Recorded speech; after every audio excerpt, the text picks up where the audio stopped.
brown butterfly. So itong brown butterfly common to sa ating bansa, sa Pinas, at common din to sa mga Asian country.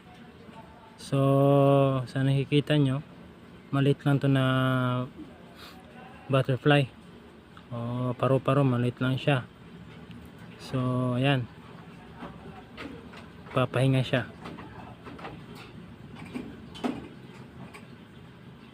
So madaming species o uri ang mga paru-paro o butterfly na nandito sa Pilipinas. Yung isa sa pinakamalaking species ng butterfly, yun, nabanggit ko yun sa isang video ko.